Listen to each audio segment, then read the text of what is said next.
Richard. Hello, Scott. I think we're ready to get started. How would you and Richard like to lead it off? I guess we'll just get started. I think we'll show you a video first. We're going to tell you. Let's start out with the story of Rahim. Richard, does that work? Yeah, that's fine. Can't hear him. Can we hear Richard? Do I need my Yes, mic I can on? hear you. I can hear you. Okay. Now, Richard, can you hear me? Yeah. Okay. So we're going to start out by telling you the story of a little boy named Rahim, and we're going to show you a video. Rahim, his mother, when he was about a little less than a year old, Rahim was very ill. He was extremely malnourished. He was vomiting, he had diarrhea. The mother didn't know what to do, and so the neighbors said, well, don't take him to the clinic. He won't survive for the trip to the clinic. And yet the mother was desperate. And so the women in Uganda wear large dresses called gomas, which has a lot of material. So Rahim's mother tucked Rahim underneath her dress and paid a guy to, on a motorcycle to take her to the clinic, hiding this fragile, tiny, malnourished baby. When she got to the clinic, they said, no, you can't bring this child in because we don't want him to die in the clinic. But go down to African children today, and maybe they can help you. And she brought this baby down to Richard, and Richard thought that the child was no longer alive. They found a high heartbeat and slowly gave him, like, dropper by dropper bits of water until he was able to recover. That's the overview of the story. We're going to show you a video that was actually done at Feed My Starving Children. The Hope Again women this year are doing a heart ornament. So for anyone at Feed My Starving Children who supports them, that donate $88, which will feed a child for a year, they receive this heart ornament. So it'll become clear when we show you that video.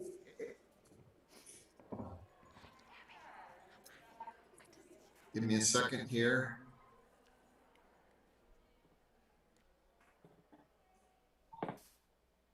And share sound.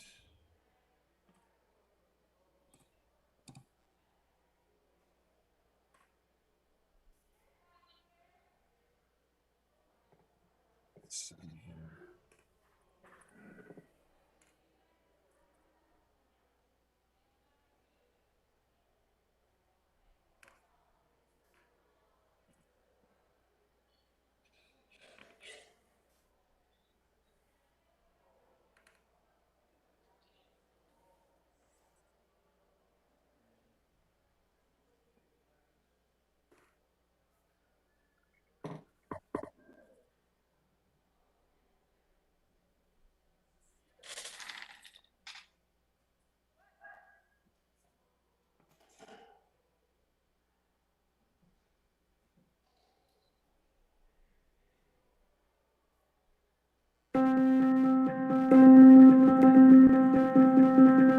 Feed My Starving Children works with our partner in Rakai, Uganda to purchase beautiful handmade items from artisans employed through the Hope Again Women's Ministry Cooperative. This Christmas season, we're offering a one-of-a-kind beaded heart ornament. For many artisans, selling handcrafts like these ornaments has been their only source of income throughout the COVID-19 pandemic. Purchasing this ornament empowers these women to provide for their families.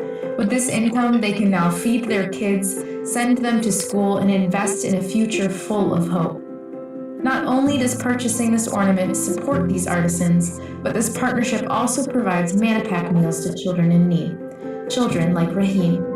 This is Rahim. His true name is Miracle. His mom has named him Miracle because she remembers so well the day when they first came into our office. It was hard to tell he was living, but after we spotted a heartbeat, we then started to realize that he was alive. He lay down motionless. He had no hair. He had a big wound by the head, and he had no flesh on the legs, and his stomach was deep in there, and his ribs were protruding. We listened to the mom, and afterwards we made a decision to start giving him some rice. It started there and then. We started by giving him very few grains and some soup, and we encouraged the mom to keep doing the same thing. And look where we are.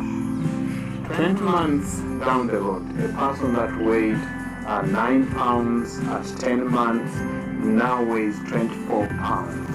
And all this has been because of manpower. He now has his hair back, his skin pigment is back, and he's able to play like any other children. No more protruding stomach, and he's always just running around like any other child. This is making mommy very happy, and I guess that's why she's naming him Miracle, because she could not be if she would be living right now. Friends, when you donate $88, you'll be able to get one of these very beautiful heart ornaments. In the process, you'll be able to feed children like Rahim, but also support artisans in this community like Tosi that make these ornaments to be able to look after their families, to send their children to school, to be able to give them hope of a better future. When you donate $88, you will receive this beautiful ornament, empower artisans, and feed kids like Rahim a daily meal for an entire year. In the face of great challenges, your donation can provide greater hope. Make this year's Christmas gift one that matters.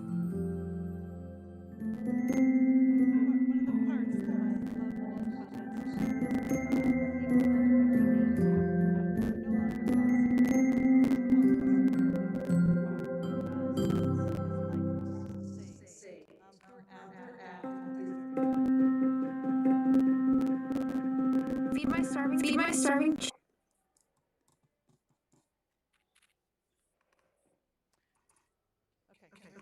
Richard?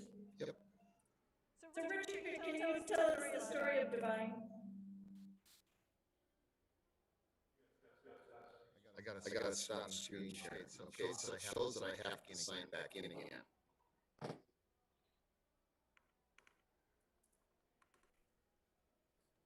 There he is. Okay. Thank you. Good morning again. Good morning, everyone. When I go to Rakai, where I stay most of the time, I often go jogging. Very early in the morning at 5 a.m. when the roads are a bit safe. When you say roads, and understands that, not big roads per se, small roads that you have to share. So one morning when I came back to the office, at the gate, I found a young girl. She seemed interested in me and wanted really to come to me and as if she wanted to tell me something, but she couldn't speak. Now it's then when I learned that the boys that work in the bakery knew her. She often dropped in to just have a piece of bread and go away. And the kind of life that she was living, I learned, was that of moving from house to house to go and find if she would find a good Samaritan in a day and give her something she would eat and have as a meal. It's 19 hours. Now, what used to happen is in many places they would chase her. One, they didn't know what she was saying, she didn't have a way of explaining. And the next day, I actually found her again. And that's when I got to sit down and try to pick out whatever I would understand. You should have seen me trying sign language, and which sign language even Divine herself didn't know well, but she had looked for ways of surviving. Cutting the long story short, I shared this. This is my heart. And two people at Grace Church offered, two families at Grace Church offered to support her go to at school for the deaf.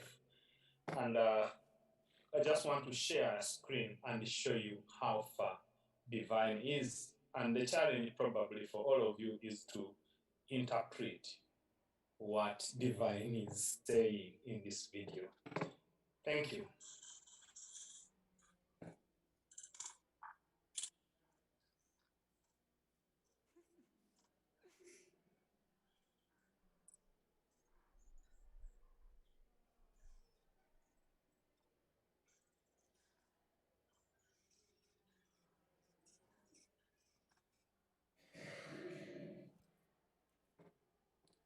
Well, that's divine.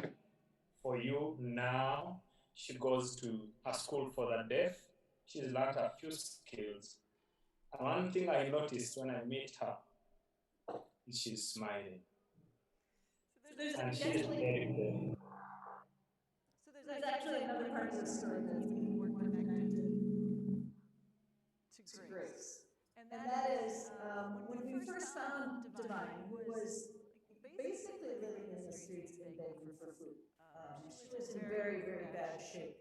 We told the story, actually I told the story to Debbie, and she was doing a sermon here about the Good Samaritan. Is that right? Do I remember that right? It's like about, sure, never forget your sermon. About the Good Samaritan, she told the story about Divine. And how Richard was her Good Samaritan and came along and took care of her. And there was a couple here who instantly said, oh, we will support, we will sponsor Divine. And so because of that message, because of Grace Church, because of that love flowing down from God through Grace Church, Divine is able to go to a school for the deaf, where before she could, her mother didn't know what to do with her, and she couldn't communicate with anyone. Now she knows sign language, she's learning, and it's because of the love of Grace Church. And two of her sponsors are Dan and Jim. Yes. Wow.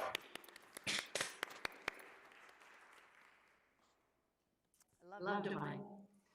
We'd love to answer any questions. Richard would love to answer any questions that you might have. Does anybody have a question about their sponsored child who knows them all? Just kidding. No, he does know them all. Or about what's going on in Rakai.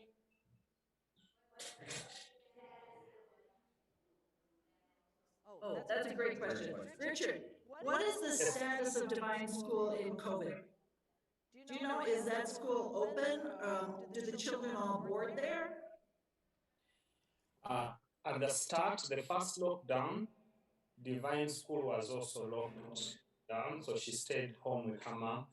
But they opened, when they did the second lockdown, they did not lock her school. So she's been at school, but unlike before, she's been given more time to visit home. So they kind of left it, whoever want, if you want to start school, you start school. If you want to stay at home, you start home. And we chose that she stays at school for some time and then comes home. We thought it was best for her other than being in the village and moving around. So did you were you able to hear that, understand that? So the school closed down initially when all of the schools closed down with the lockdown, but then they gradually opened, and because it's a boarding school, the kids went back to school at the school for the deaf in a neighboring town. And now Divine is there at that school and just comes home and visits her mom to help at home with chores. Say, Richard, we're hoping and praying that the schools can reopen again in January or February of next year. And at that time, how many kids are you hoping to welcome back to the ACT junior school? And when you open the high school, how many students do you hope to take in? For clarity, the president, in his last address, he said that the countries, US and Europe, had promised to give us some vaccines. So he almost is certain that we should open in January 2022. And we expect at ACT Junior School to have about between 500 to 600 children. The population had got about 700, but some of the parents that are not sponsored, we don't know if they'll be able to bring back their children back. And at high school, we must say we still have a couple of key furnishings to do, but we are ready to start with at least 200 children, 100 girls, and 100 boys. And this will be mainly our sponsored children. Richard, Already, do you have, can he screen share? Can you share the drone view of the junior school? the junior school. The junior school.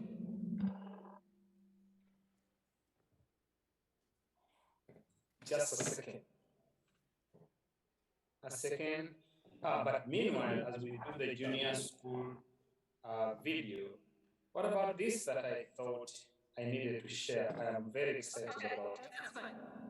And these are the results. When we talk about junior school, most of our kids go, these are the results that were recently released, the national results.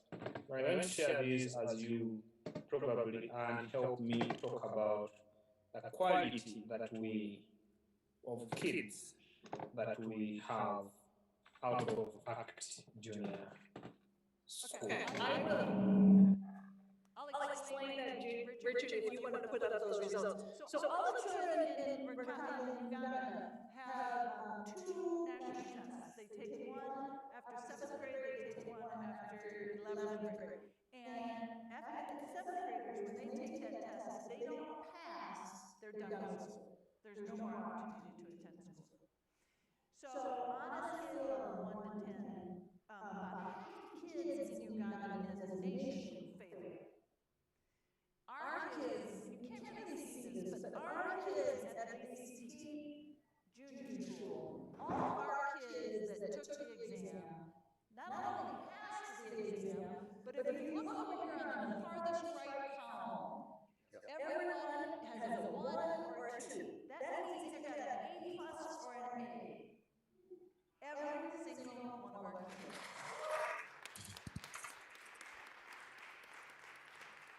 And in fact, you might see some of your kids on the notes, but to me this illustrates that it's real, that it's working, that not only are they getting the highest academic rank, but in everything they do, their values of service, of faith, of compassion, of being part of our community are intertwined in everything that they do.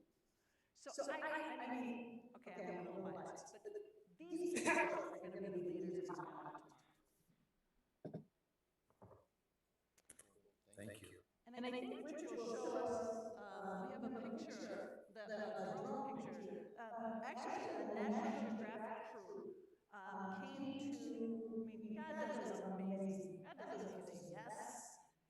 So God put me in touch, made a connection with a gentleman that is living in Uruguay in South America, and he put me in touch with a film crew in Europe that's a National Geographic film crew, who then came to Rakai to shoot a video.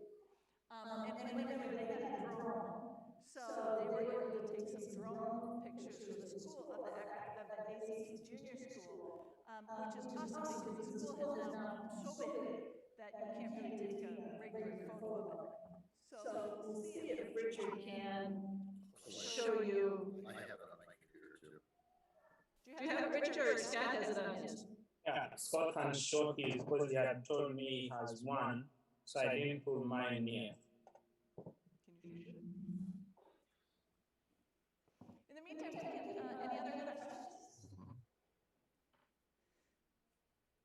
So we get Feed My Starving Children has a very close partnership with African Children Today. Scott, I have one here. Feed My Starving Children to Rakai. I have one here, dear not only Scott. at the ACT Junior School, but at 15 government schools. When the 7th graders, the government allowed the 7th graders to come back even through the lockdown, and so because they needed to take this national test. So these 7th graders came to these 15 government schools, which are not good schools. The government sometimes pays the teachers, sometimes not. There's no supplies. They sit on the floor, and so ACT is able to feed My Starving Children food to not only those 7th graders when they were there, because they didn't have any food and were required to stay at the school because of COVID. On an ongoing basis, we will continue to feed in those schools. So ACT is feeding about 2,500 schools back in session. We'll feed about 3,000 kids a day with Feed My Starving Children meals. So watch for opportunities. This is a side note. Watch for opportunities. We're going to get Grace to come in and volunteer to Feed My Starving Children. We're working on it. really see it. It can't get bigger. It can't get bigger. It can't get bigger. It can't get bigger because it's disappointing. But Over here on you the can right kind of hand side explain. in the corner, it's really hard to see, is a clinic. We built our clinic that I told you about. We built our clinic that I told you about. That entrances, one is for the school kid and the other is for the community. We just had, we just had, to purchase a ultrasound machine. And so we have had 12 healthy babies born there. The first baby that was born there was named Joy. And these are women that, imagine not going to a doctor at all. So maybe the baby's breech, but no one knows until a year later. So many children were lost. We're able to prepare for that because now we have an ultrasound machine, and the children and the mothers who are at risk pregnancy can come and deliver healthy babies. We also have a pharmacy that is, they buy the drugs that you need and pay the replacement cost, if that makes sense. So if I go and buy malaria medicine, I pay, as a patient, I only pay what it costs ACT to buy that medicine. So it's self-sustaining without, we don't want to make a profit. We just need to get the medicine to the people who need it. So there is, on the right-hand side, boys, men's teacher housing. There's a preschool. There is a large building at the back that is the church for the community, the dining hall, the gathering center, the classrooms in the middle, and then on the other side is the girls' dorms and the girls' teachers' housing. So you can see kind of a gray building in the middle. Another thing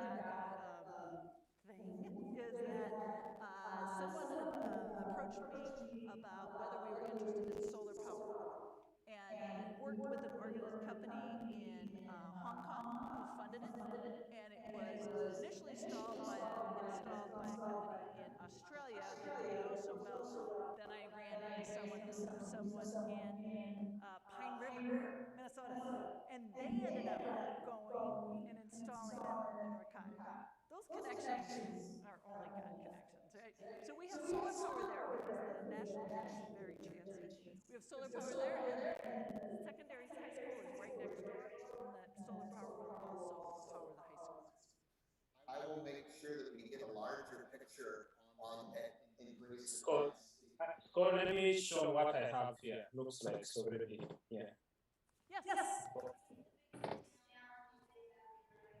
Oh, good question. I'll give that one to Richard. Yes. I love it. Thank you. We'll give Richard back now.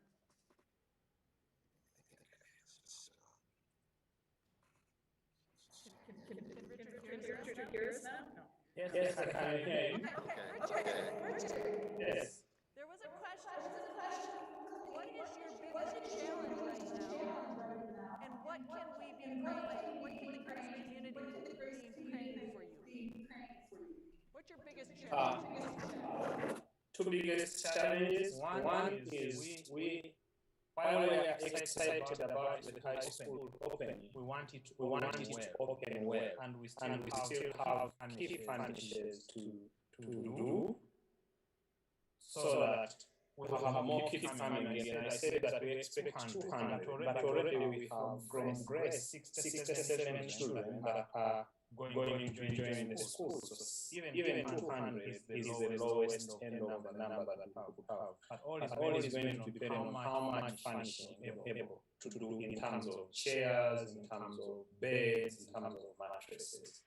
So that would be one area where we want us to pray and share any thoughts. The other one is, over the years, the kids are growing up. We have kids now reaching high school, ending high school, and going towards university. It's when now we realize that while the cost for junior and high school can be taken up by our dear sponsors, going to university gets to be more expensive. And that is the other area we need to think about. What do we do for the kids that are out there, that look at us, that have been working hard? Everyone's dream is to go to the university, so we need people to pray that God provides in extra ways to be able to send a number of our sponsored kids to the university. So, I don't know if you could hear that. I didn't think so. Okay, two things that Richard said was, the first is that we're trying to open the high school. All the schools can open in January of 2022. We're trying to open the high school at that time. We have, all the buildings are complete, it's all painted, but we're raising funds for things like textbooks, desks, beds for the school, where the kids that are boarding, mattresses. So our prayer, just prayers that we can open the school. It's going to be phenomenal. Our goal is to have the best high school in Uganda for STEM subjects: science, technology, engineering, and mathematics. Is it technology? Science, technology? Yeah, STEM. And our goal is to get girls in those fields. That's where the jobs are. And the education and the jobs, that's how these kids get their families out of poverty. So the first prayer is that we can open the school. We have enough furnishings, we have enough to open. We'll start out with 200 kids, it'll have capacity for 1,500, just like the junior school. The second prayer is, we've been doing this now since 2008. So a lot of our kids started when they were little with us, and they worked so hard, and now they're getting done with high school, and we don't have any money, we don't have the capacity, because we're very small. ICC is a tiny organization. We don't have any employees. We can just do it on our own. It's all volunteer. What do those kids do after they worked hard that whole time? That God provide a way that they can go to university, because they're all accepted into university. But university is expensive. It's, well, not expensive like school here, but it's, like about $2,000 a semester, which is a lot of money there. It would be like Harvard, I guess. I don't know. I just made that up. But it's expensive. So those are the two prayers, that God will find a path for our kids who have gone through our system, who have worked so hard, who have succeeded, and what's their next step. And the second is that the high school can open in January. I think we're about out of time. Yeah, it's been great meeting you. I again have to say thank you. The background, I've put still pictures of the school, a footage of the buildings going around. We'll be so excited to share about meeting you and having to talk about what we do in Rakai. May God bless everyone. We pray that God gives us life, continue serving in His kingdom, and give us opportunity to be able to share our lives with the kids down here and other communities. Thank you, and may God bless you. Thank you, Richard.